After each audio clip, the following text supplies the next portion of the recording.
नमस्कार, स्वदेश न्यूज की खास पेशकश से कॉलेजों में ड्रेस कोड, इस पर भी विरोध देख रहे हैं आप। बहुत स्वागत है आपका, मैं हूं आपके साथ ऋषभ राय।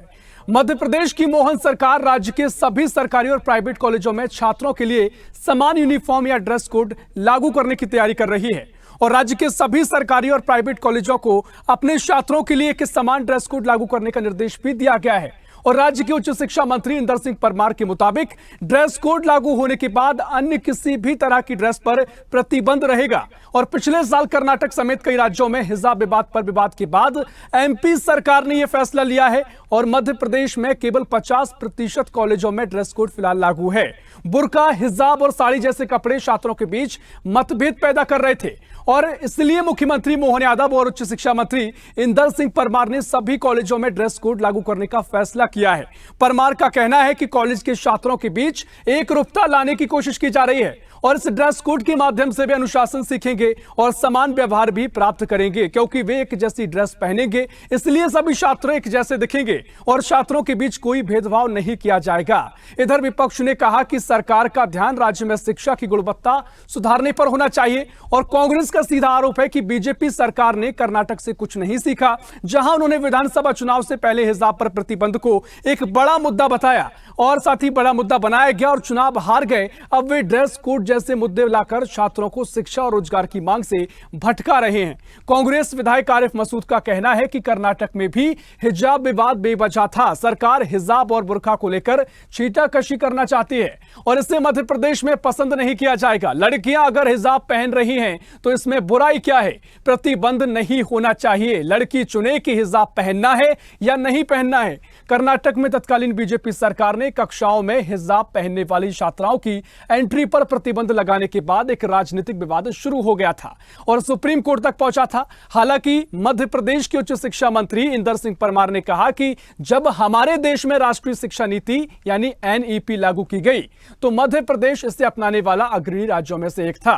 मुख्यमंत्री मोहन यादव के नेतृत्व में हमने राज्य के सभी 55 जिलों में उत्कृष्ट महाविद्यालय स्थापित करने का फैसला लिया है। हमारे केंद्रीय गृह मंत्री अमित शाह 14 जुलाई को इंदौर से इन कॉलेजों का उद्घाटन करेंगे। नतीजतन यूनिफॉर्म लागू करने के लिए विभाग में एक प्रक्रिया चल रही है। हमारा लक्ष्य आम सहमति बनाकर जल्द ही यूनिफॉर्म पेश करना है। जाहिर है मोहन सरकार का यह फैसला छात्रों के बीच एकरूपता को लाने के लिए बनाया गया है, लेकिन विपक्ष इसमें भी धर्म का तड़का लगाकर राजनीति करना चाह रहा है। ऐसे में देखना दिलचस्प हो गया है, क्योंकि जब एक ड्रेस कोड की बात मध्य प्रदेश में कही जा रही है तो विपक्ष यहां पर इस मुद्दे को लगातार उठा रहा है और इस पर भी अब सियासत आगे गरमा सकती है। इसी को लेकर हम चर्चा भी करेंगे।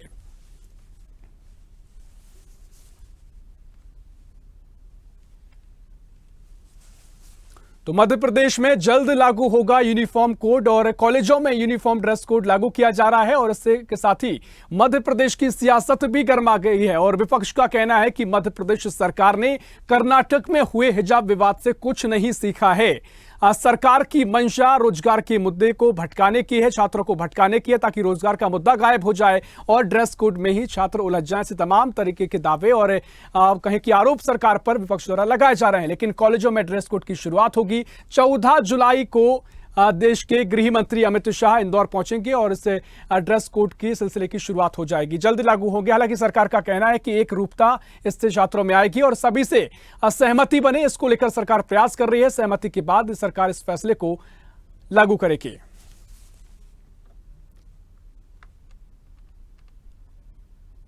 और इसी मुद्दे पर हम चर्चा भी करेंगे। तमाम मेहमानों से आपका तारुफ करा देते हैं। भारतीय जनता पार्टी से मीडिया पैनलिस्ट मंजरी जैन हमारे साथ जुड़ेंगी, बहुत स्वागत है मंजरी जी आपका।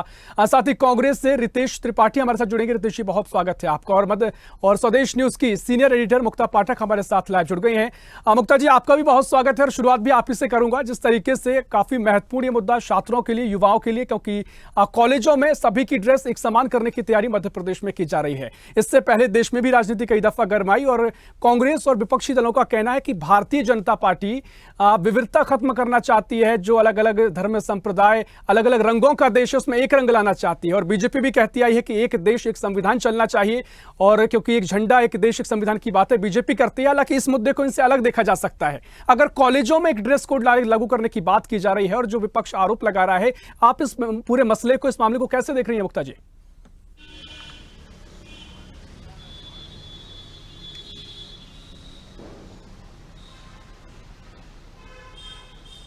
देखिए ऋषभ, इसको ऐसे ही देखिए जैसे स्कूल में यूनिफॉर्म होता है तो हर बच्चा एक जैसा दिखता है, और आजकल तो कई स्कूलों में आपको अपना बैग भी नहीं ले जाना है, आपके कॉपी किताब वहीं पे रहते हैं, जमा रहते हैं, आपको नाश्ता से लेके खाना भी वहीं स्कूल में दिया जाता है। इसके पीछे का मकसद यही होता है कि हर बच्चा एक जैसा समान रूप से ट्रीटमेंट हो। अगर नाश्ता कर रहे हैं तो हर एक को एक जैसा कर रहे हैं, खाना खा रहे हैं एक जैसा खा रहे हैं, यूनिफॉर्म भी एक जैसा है। ठीक वैसे ही अगर कॉलेज की बात अगर हम करें, जो मध्य प्रदेश सरकार करने जा रही है कि एक ड्रेस कोड लागू हो रहा है, तो देखिए इसमें जो कई बार हम लोगों ने ये विवाद की स्थिति भी देखी, आपको याद होगा कई बार जो है कॉलेजेस ने सर्कुलर निकाला गया है कॉलेजेस में कि आप जो है सभ्य कपड़े पहने, छोटे कपड़े नहीं पहने, मिनी स्कर्ट ना पहने, वेस्टर्न ड्रेसेस ना पहने। इनफैक्ट कई कॉलेजेस में कई बार ऐसा रहा है कि जीन्स ना पहने। तो इस तरह की विवाद की स्थिति निर्मित हर बार होती है। और कॉलेज की जहां बात करें वहां पे ड्रेस कम और फैशन परेड, कई बार ऐसा फैशन परेड जैसा पूरा माहौल बन जाता है, फैशन शो जैसा बन जाता है, लोग नए नए कपड़े पहन के आते, अलग अलग तरीके के पहन के आते। तो अगर एक ड्रेस कोड लागू होता है तो उसमें फिर से एक समानता आती है, और इसमें हमको इसी रूप में इस चीज को, पूरे मसले को देखना चाहिए कि आप एक समान रूप से हर छात्र, हर स्टूडेंट एक जैसा नजर आएगा, समान नजर आएगा, ना कोई फैशन परेड का इशू रहेगा, ना वेस्टर्न ड्रेस पहनने का कोई मुद्दा रहेगा, ना छोटे कपड़े पहनने का मुद्दा रहेगा। और जहां तक बात है हिजाब की, तो देखिए ये जो है विवाद की स्थिति कई बार रही है, और इसके पीछे जो बार बार जो बात सामने आती है कि आप जब आप किसी स्कूल या कॉलेज में हैं, तो जो आपके रिलीजियस प्रैक्टिस हो या रिलीजियस जो ड्रेस हैं, जैसे हिजाब एक कम्युनिटी के साथ जुड़ा हुआ है, तो ये सारी चीजें आपके पर्सनल लाइफ में आनी चाहिए, स्कूल या कॉलेज में ये नहीं आना चाहिए। कई कंट्रीज है बाहर की, जैसे फ्रांस ने भी बहुत स्ट्रिक्ट जो है नियम बनाया था कि कोई भी महिला वहां पे हिजाब में या पर्दा में या बुर्का में ना नजर आए। उनको इश्यूज होते थे, लॉ एंड ऑर्डर से संबंधित था, क्योंकि बीच में फ्रांस में बहुत वॉयलेंस रहा, कई बार टेररिस्ट अटैक रहा, तो ये सब चीजों से भी वो जुड़ी रहती हैं। तो अगर कॉलेज में समान एक जैसा ड्रेस कोड लागू हो रहा है तो ये एक बहुत वेलकम स्टेप है, और इसमें कांग्रेस को इसका इशू नहीं बनाना चाहिए।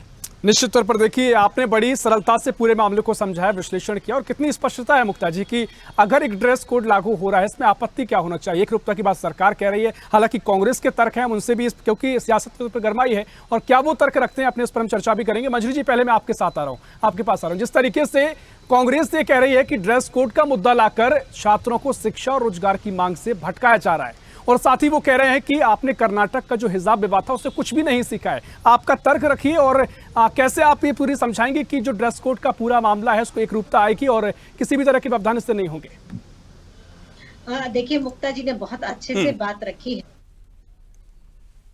से समर्थक रही हूँ, चाहे स्कूल हो चाहे कॉलेजेस हो, वहां पर यूनिफॉर्म तो होनी चाहिए। बच्चे यदि यूनिफॉर्म में जाते हैं तो उनमें अनुशासन भी आता है। दूसरा, सिर्फ हम कपड़ों को लेकर ही बात ना करें, तो अगर हम ये देखते हैं कोई बहुत ज्यादा संपन्न फैमिली से है, कोई मध्यम वर्गीय फैमिली से है, कोई गरीब घर से भी है, तो कई बार ये एक प्रतिस्पर्धा भी हो जाती है बच्चों के अंदर कि वो डेली ड्रेस बदल के आ रहे हैं, कुछ बच्चे एक ही ड्रेस में आ रहे हैं। तो ये जो एक मन में एक अवसाद भी आता है जो बच्चे अफोर्ड नहीं कर सकते। तो मैं समझती हूँ ये बहुत अच्छा कदम है, मध्य प्रदेश सरकार का स्वागत करने योग्य कदम है। बाकी रही कांग्रेस की बात, तो कांग्रेस तो हमेशा हर चीज में उनको जो है एक ही चश्मे से देखते हैं, राजनीतिक चश्मे से देखते हैं। दूसरी बात, चाहे वो आरिफ मसूद जी हो चाहे कांग्रेस हो, ये एक वर्ग विशेष की राजनीति करते हैं, और वो राजनीतिक रोटियां सेकने के लिए इस तरीके के शगुफे फेंकते रहते हैं। मैं समझती हूँ इन सबसे उठकर, अब जैसे कि एक ये उदाहरण भी आपने दिया कि कर्नाटक में हिजाब विवाद आया था तो हम सत्ता में नहीं आ पाए थे, तो मैं ये स्पष्ट कर देना चाहती हूँ कि जब भी हम कोई अच्छा निर्णय लेते हैं जो देश हित में हो सकता है, जो जनता के हित में हो सकता है, जो बच्चों के हित में हो सकता है, जो युवाओं के हित में हो सकता है, तो उस जगह हमने कभी सत्ता को आगे नहीं रखा। हमने पहले सबके सुख और सुविधाएं और अच्छे निर्णयों को प्राथमिकता दी है। सत्ता को हथियाने के लिए हम ये निर्णय नहीं लेते। ये सत्ता लोलुपता वाले जो लोग हैं, चाहे वो कांग्रेस हो चाहे अन्य क्षेत्रीय दल हो, वो लोग सत्ता पाने के लिए किसी भी हद तक जा सकते हैं। लेकिन मंजरी जी, वो कह रहे हैं कि अगर आपको ड्रेस कोड लागू की आप बात कर रहे हैं, आप एक ही रंग पूरे देश में आप प्रदेश में लाना चाहती हैं, वो कह रहे हैं कि शिक्षा की गुणवत्ता पर बात करते, तमाम तरह की जो अव्यवस्था इन पर बात करते तो वो ज्यादा बेहतर होता। कांग्रेस का तर्क है। बिल्कुल ऋषभ जी, मैं उस पर भी आ रही हूँ क्रमशः। तो ये इस तरीके से लोगों में बेमनस्यता फैलाना, इस तरीके की उजूल फुजूल बातें करके लोगों के अंदर धारणाएं अलग अलग तरीके की पैदा करना, ये गलत बात है। दूसरा है शिक्षा के स्तर। तो मैं शिक्षा के स्तर की बात करना चाहती हूँ कि मध्य प्रदेश में जब से भारतीय जनता पार्टी की सरकार बनी है, तब से हमने इस शिक्षा के स्तर को उठाने के लिए काम किया। आप देखिए 2003 के पहले 55 या 33 कॉलेज थे और मेडिकल कॉलेज थे, सॉरी इंजीनियरिंग कॉलेज थे और 5 मेडिकल कॉलेज थे। अब आप देख लीजिए कितने मेडिकल कॉलेज हो गए हैं, कितने इंजीनियरिंग 256 करीब तो से भी अधिक हो गए इंजीनियरिंग कॉलेज।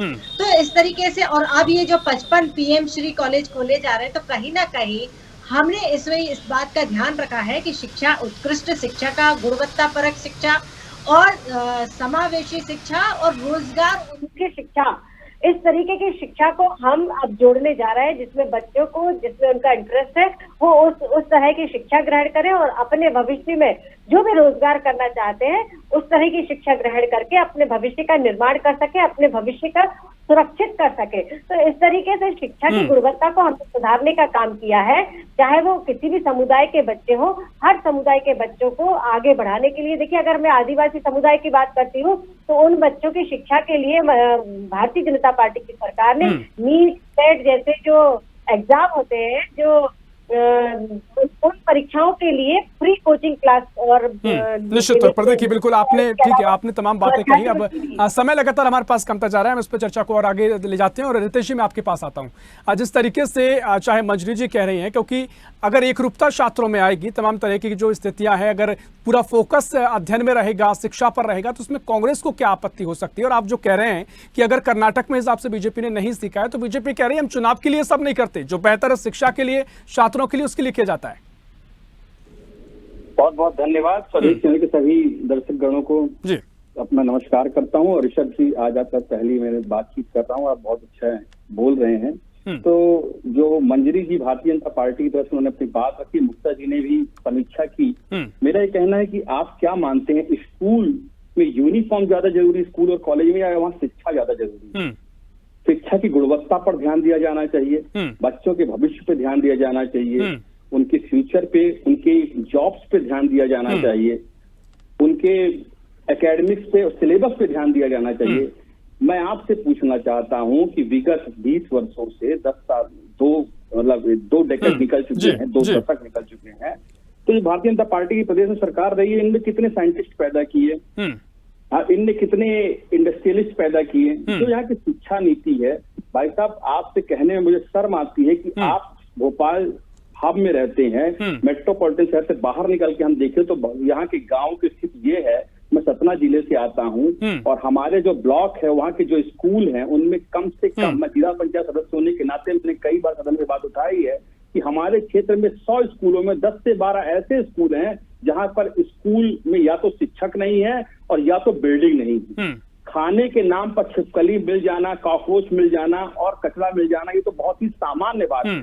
अब आते हैं अपन ड्रेस कोड पे। तो सरकार जो भी योजना लाती है, पहले ही दलाल सक्रिय हो जाते हैं और वो सारी चीजों का मटिया मेट कर देते हैं। अब बच्चों को जो सरकारी स्कूलों में पुस्तकें बांटी जाती हैं, उन पर दलाल सक्रिय, पूरे बच्चों को जो राशन बांटा जाता है उन पर दलाल सक्रिय, जो ड्रेस आते हैं स्कूल के बच्चों को, जो कपड़े आते हैं उनमें दलाल सक्रिय। तो सारी काम इनके जो तो दलालों की भेंट चढ़ जाते हैं। मैं पूछना चाहता हूं कि आम व्यक्ति पर, जो एक आम व्यक्ति है, उसके पास क्या इतना पैसा है कि यदि उसको सरकार पैसा नहीं देगी ड्रेस कोड के लिए, यूनिफॉर्म के लिए, तो मध्य प्रदेश में प्रति व्यक्ति आय इतनी कम है कि उसके ऊपर आप एक खर्चा और बढ़ा रहे हैं। भाई, जो भी पहन के जा रहा है, आप ये बता दो कि जो भी चीज आप पहन के आ रहे हो एक क्राइटेरिया के अंतर्गत होनी चाहिए, भद्दी नहीं होनी चाहिए, ओछी नहीं होनी चाहिए, इतना ही पर्याप्त है।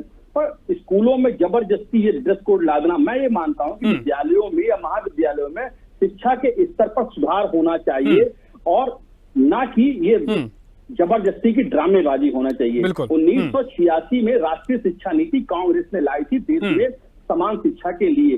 और ये भी बताना चाहता हूँ कि भारतीय संविधान के चौथे भाग में इस बात को स्पष्ट रूप से कहा गया है कि प्राथमिक शिक्षा 5वीं तक के बच्चों की शिक्षा अनिवार्य और निःशुल्क होनी चाहिए। पर मध्य प्रदेश में जिस हिसाब से प्राइवेट स्कूल फल फूल रहे हैं, ये शिक्षा का धंधा एक चरम पर आ पहुंचा। सरकारी स्कूल बंद होने की गाज पे सरकार लगातार डफली बजा रही है। और ये जो एक्सीलेंस स्कूल की बात कही जा रही है, एक्सीलेंस कॉलेज की बात कही जा रही है, ये पुराने कॉलेजों को ही लीपापोती कर उसमें पेंट करके। बिल्कुल ठीक है। देखिए रितेश जी, ठीक है, आप देखिए आपने जिस तरीके से कहा, आपने चर्चा की शुरुआत की, हम अच्छा बोल रहे हैं, मुक्ता जी ने भी अच्छा समझाया, तो वाकई में आप भी अच्छे वक्ता हैं। और जिस तरीके से आप विपक्ष इस बार मजबूत स्थिति में देश में है, जो संसद में हमने हंगामा देखा, तो निश्चित तौर पर स्वाभाविक भी है। आपने जो बातें रखी, विपक्ष की भूमिका भी यही होती है कि तमाम जो कमियां उस पर आए और अमल करे और सरकार को कहीं ना कहीं चेताए कि आप ये गलतियां कर रहे हैं। लेकिन सवाल ये है कि पूर्वाग्रह क्यों रखना, जब आप ये कहते हैं कि जो शिक्षा की गुणवत्ता पर ध्यान दिया जाना चाहिए। जब सरकार अगर ड्रेस कोड लागू कर रही है, इसका मतलब ये नहीं है कि वो गुणवत्ता पर ध्यान नहीं दे रही, वहां पर तो पूरा ध्यान है।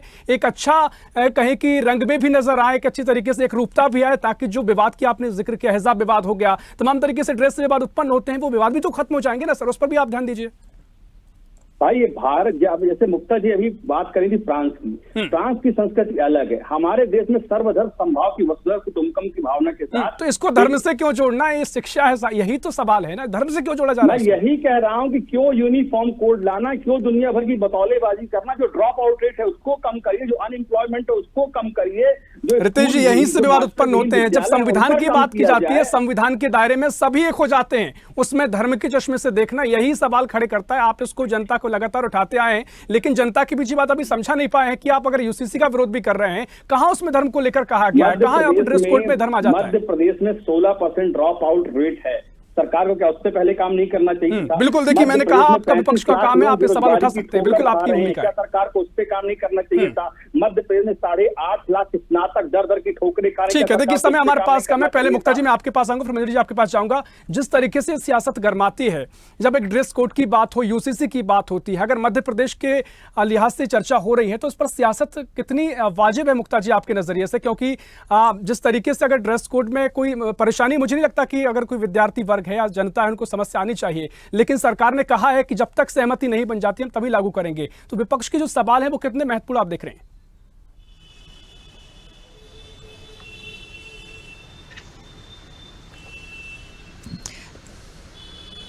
देखिए ऋषभ, यहाँ पे एक बात और मैं बहुत देर से कहना चाह रही थी कि अगर ड्रेस कोड की बात करिए तो आप देखिए कई बैंक्स हैं, वहां ड्रेस कोड है, प्राइवेट बैंक्स होते हैं, कई मल्टीनेशनल कंपनी है, वहां पे ड्रेस कोड होता है। और 5 डे उनकी चूंकि वर्किंग होती है, तो उनको फ्राइडे को ऑफ दिया जाता है कि फ्राइडे के दिन आप अपने पसंद का ड्रेस पहन के आइए। लेकिन वह बड़े बड़े कंपनीज में भी ड्रेस कोड होता है। तो ये इसके पीछे का मोटिव यही रहता है कि कोई एक समान लगे। बैंक्स देखिए, बैंक्स में होता है, कई मल्टीनेशनल्स में होता है। तो जब इतनी बड़ी, जब आप पढ़ लिख लिए, आप नौकरी में हैं, तब आपके ऊपर ड्रेस कोड है, तो फिर अगर कॉलेज है और उसमें ड्रेस कोड है तो उसमें क्या गलत है? बिल्कुल कोई गलत नहीं है। निश्चित तौर पर हम देख भी रहे हैं आजकल मल्टीनेशनल कंपनीज है, सारी जो जमाना आगे बढ़ता जा रहा है, नए तरह के जमाने के हिसाब से ये पूरी व्यवस्थाएं हैं, तो उसमें क्या समस्या होनी चाहिए? कि आपने जो सवाल खड़े किए वो भी वाजिब सवाल है। मंजरी जी आपके पास आऊंगा। वो जो सवाल जो कर रहे हैं कि व्यवस्थाओं की बात आ जाती है, शिक्षा की गुणवत्ता की बात आती है, रोजगार की बात आ जाती है, मध्य प्रदेश को लेकर तमाम तर्क उन्होंने दिए हैं कि वो स्थितियां बेहतर नहीं हुई हैं। अगर वो यथास्थिति है तो विपक्ष के रूप में सवाल तो वाजिब होते हैं। मंजरी जी देखिए, जो रोजगार की बात कर रहे हैं उस पर एक अलग से पूरा एपिसोड होना चाहिए। तो मैं इनको सारे आंकड़ों के साथ बताऊंगी कि हमने किस तरह रोजगार सृजन किए हैं। आज इस देश के अंदर जिस तरह से इंफ्रास्ट्रक्चर के ऊपर काम हो रहा है, तो उसमें भी लोग रोजगार से जुड़ रहे हैं। वहाँ से कहाँ मेन कॉम जाएगी, उनको काम मिल रहा है ना। दूसरी बात आपने कहा कि प्रति व्यक्ति आय कम है, मैं आपको ये बता देना चाहती हूँ, कांग्रेस शासनकाल में इसी मध्य प्रदेश की प्रति व्यक्ति आय थी 11,778 रुपए। आज 1,42,000 रुपए प्रति व्यक्ति आए। आप क्या बात करते हैं? जहाँ लोगों को 12-13 हजार रुपए सैलरी मिलती थी, आज 1-1 लाख रुपए सैलरी मिल रही है। तो पहले आप इन चीजों का अध्ययन करके आइए, फिर इसके बाद आप उंगली उठाइए। दूसरी बात आपने कहा शिक्षा की गुणवत्ता के ऊपर और बिल्डिंग्स के ऊपर आपने बात की, तो आपको बता दूं इसी मध्य प्रदेश के अंदर स्कूल की जो स्कूल की बिल्डिंग थी, टूटी फूटी जर्जर 56,000 बिल्डिंग थी, जो आज 2,56,000 से अधिक बिल्डिंग आज नई बन के तैयार हो गई। सीएम राइज जैसे स्कूल जो अत्याधुनिक स्कूल है वो आज यहाँ पर बनकर तैयार हो गए हैं। दूसरी बात, शिक्षा के स्तर की आपने बात की, तो आपको बता दूं कि कांग्रेस के जमाने में गुरुजी परंपरा से शिक्षा कराई जाती थी, जिनको 500 रुपए भत्ता मिलता था। आज देखिए आप कि किस तरह से शिक्षक है, अंग्रेजी के, गणित के, हर विषय के विषय विशेषज्ञ जो है स्कूलों में है, और यदि कहीं कम होते हैं तो अतिथि शिक्षक के रूप में भी उनको अपॉइंट करते हैं और उनको भी एक अच्छा मानदेय देकर उनसे शिक्षा जो है वो बच्चे ले रहे हैं। बिल्कुल मंजरी जी एक सवाल और आया था जो रितेश जी कह रहे थे, विपक्ष को कहीं ना कहीं आपके इन फैसलों में धर्म का एंगल नजर आता है, मैं चाहूंगा उसको भी स्पष्ट करते चलिए। जी रितेश जी, अब देखिए धर्म का एंगल कौन लेके आया? क्या भारतीय जनता पार्टी धर्म का एंगल लेकर आई? वो मुक्ता जी ने इस बात को बहुत अच्छे से स्पष्ट रूप से कहा कि बड़ी बड़ी कंपनी में भी ड्रेस कोड होता है। और एक बात और इसमें जोड़ना चाहती हूँ कि जो प्राइवेट कॉलेज है जिसमें मोटी मोटी फीस देकर विद्यार्थी शिक्षा ग्रहण कर रहे हैं, एडमिशन लेते हैं, उसमें भी ड्रेस कोड होता है। वहाँ कोई धर्म की बात नहीं आती, वहाँ कोई हिजाब की बात नहीं आती। वो सिर्फ हिजाब की बात क्यों आती है? हम जो कह रहे हैं कि लोग, बच्चियां हो चाहे बच्चे हो, उनको डेली आधा समय तो इसी में चला जाता है कि आज कौन सी ड्रेस पहनना है, कल कौन सी ड्रेस पहनना है, कौन सा शूज पहनना है, तो इसमें इतना समय जाता है। यदि ड्रेस कोड होता है, यूनिफॉर्म यदि पहनकर बच्चा आता है तो उसको बस यूनिफॉर्म वेयर करना है, उसका जो आधा घंटा इसमें सोच विचार में और अपना दिमाग लगाता है कि आज मुझे कौन सी ड्रेस पहनना, तो वो अपनी पढ़ाई में लगाएगा, अपनी प्रोग्रेस में लगाएगा। ये तो बहुत अच्छा। और दूसरा, एक जो मानसिक रूप से इंसान के अंदर ये आता है कि इसकी ड्रेस अच्छी, मेरी ड्रेस कम है, मैंने वो पहले ही स्पष्ट किया। तो ये सब से भी निजात मिलती है। जिस काम के लिए हम वहां जा रहे हैं, हम शिक्षा ग्रहण करने के लिए जा रहे हैं, तो शिक्षा के प्रति फोकस होकर वो काम करें, अपनी पढ़ाई करें, अपनी शिक्षा ग्रहण करें, तो इसके लिए ये सब काम है। अब धार्मिक उन्माद फैलाना, धर्मता को में लाना, वो कौन कर रहा है? ठीक है रितेश जी, क्विक रिएक्शन आपका चाहूंगा। और देखिए जो बातें उन्होंने कही, समस्या से थोड़ा हट के समाधान पर आइए, क्योंकि अगर इस मुद्दे की अगर प्रॉपर बात की जाए तो इसमें तो आप समाधान पर आ सकते हैं कि वाकई में एक स्वागत योग्य फैसले से करार दिया जा सकता है। हालांकि आपने जो मुद्दे बताए, मैंने सवाल उनसे किया, उन्होंने इस पर प्रतिक्रिया दी है। देखिए जो ये आंकड़े बता रही हैं हमारी बहन मंजरी जी, तो मैं इनसे कहना चाहता हूँ, ये बात कर रही है कि हमने शिक्षकों को भत्ता दिया। मैं आपकी जानकारी में डालना चाहता हूँ कि मध्य प्रदेश में 10 लाख से अधिक शिक्षक पिछले 10 सालों से शुरुआत हुई थी, आज तक इस सरकार की लाठी गोली और डंडे खा रहे हैं, लगातार आत्महत्या करने पर मजबूर हो रहे हैं, उनका परिवार सड़कों पर आंदोलन। रितेश जी, आप डिबेट को भटकाने की कोशिश कर रहे हैं, आप विषय अंतर कर रहे हैं, आप विषय जो आप जब ये शिक्षक की बात, ठीक है। देखिए बहुत महत्वपूर्ण मुद्दा है, लेकिन इस पर बहस आगे हम चाहते हैं, लेकिन समय हमारे पास नहीं है। मुक्ता जी आपके पास आ रहा हूं। जिस तरीके से चर्चा यहां तक पहुंची है, 14 जुलाई को गृह मंत्री अमित शाह इसको कहीं की फैसले की शुरुआत पे हो जाएगी, लागू ये फैसला हो जाएगा। किस तरीके से अभी तक की जो चर्चा में आप देखती हैं, क्या कुछ जो कांग्रेस के तर्क हैं, बीजेपी कह रही है, कहां आपको स्थिति दिखाई दे रही है कि आगे कितना स्वागत योग्य फैसला होना चाहिए, और कांग्रेस के जो सवाल है उसको लेकर आप क्या सोचती हैं?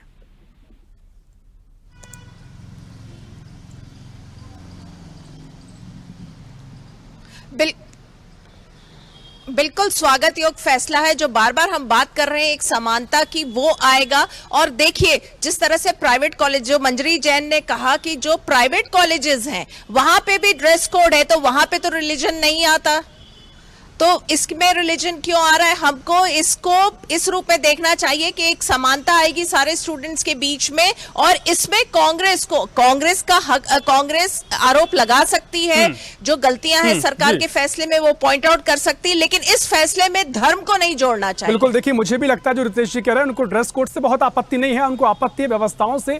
तो बहुत अच्छी चर्चा अभी तक हुई है। मंजरी जी बहुत शुक्रिया मैं करना चाहूंगा, रितेश जी आपका बहुत शुक्रिया, और मुक्ता जी आपका बहुत शुक्रिया चर्चा में शामिल होने के लिए। तो कुल मिलाकर ड्रेस कोड लागू सरकार करना चाह रही है, और प्रदेश के सभी कॉलेजों में एक ही ड्रेस कोड रहेगा, लेकिन विपक्ष के कुछ सवाल हैं, विपक्ष के सवाल व्यवस्थाओं को लेकर हैं, शिक्षा को लेकर हैं, वो शायद वाजिब है, लेकिन जिस तरीके से ड्रेस कोड की बात कही गई है, मुझे लगता है ये स्वागत योग्य फैसला है। फिलहाल इस खास पेशकश में इतना ही। देश प्रदेश की और भी खबरों के लिए देखते रहिए स्वदेश न्यूज। सबसे पहले देश।